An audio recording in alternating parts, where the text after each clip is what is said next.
खणी 4 साल थी विया आहिनि साईं। मां महिनत कंदो रहियो आहियां। 4 साल पंहिंजो उस्ताद न आयो आहे। पंहिंजो सीजन जज साहब खे दरख़्वास्त में मुन्ना वटि धीओ खे चयो, उस्ताद मिलियो, पर बायोमेट्रिक जे करे उस्ताद जो न आयो। वरी हाणे नई अमाउंट में उस्ताद रखिया विया, जंहिंमें असांखे उस्ताद ॾिनो। धीओ साहब जो मथां चई थो उस्ताद, वरी चई थो उस्ताद माना हिन महिल त तदारक न, हाणे जो जांच कयमि मां चयो उस्ताद काॾे आहे, चवनि त उस्ताद आहिनि पर ॿिए स्कूल। पोइ साईं मां सिधो डायरेक्टर साहिब ॾे उन वयमि, अर्ज़ु खणी साईं अहिड़ो उन्हनि चयो साईं जज साहब ॾियनि सिविल जज साहब उनखे चई की डायरेक्टर आहे। डायरेक्टर जो मां मुंहिंजो कमु न, हुन लेटर ॾिनो, उन ते पंहिंजो डी ओ ऐं पंहिंजो इहो इनातुल्ला इनकार कयो चई त असां हिते रखियो आहे। इहो डायरेक्टर साहब लेटर ॾिनो उन हाणे से गढ़ यासीन में उर्दू स्कूल में।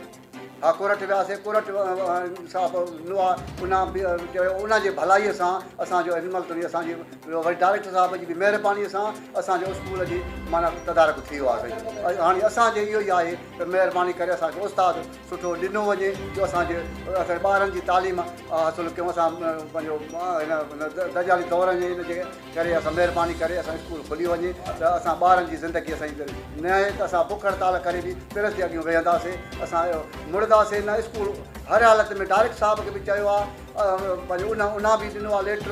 हाणे तंहिंखे चवां वधीक असां आला ऑफिसरनि खे बि गुज़ारिश इहा ई आहे त महिरबानी करे असांजे ख़ुदा करण असांजी मदद कयो, जो असांजो स्कूल खोलियो त नंढा बच्चा दरपदर आहिनि। जे न साईं न आया आहिनि, मां डुकी पेर विना लाइ समीला बि ऐं आसिफ़ बि उहे टीओ साहब चयो त मां हिते रखिया आहिनि।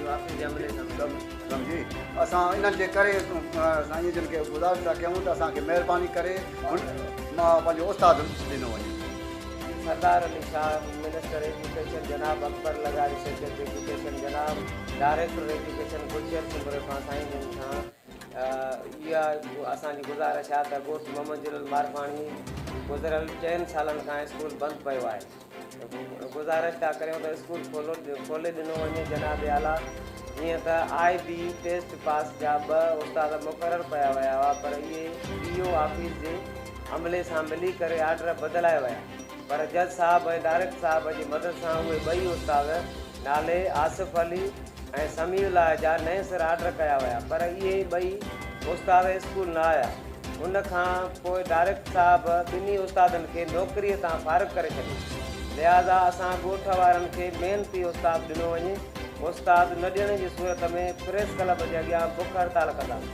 ख़बरुनि जी दुनिया।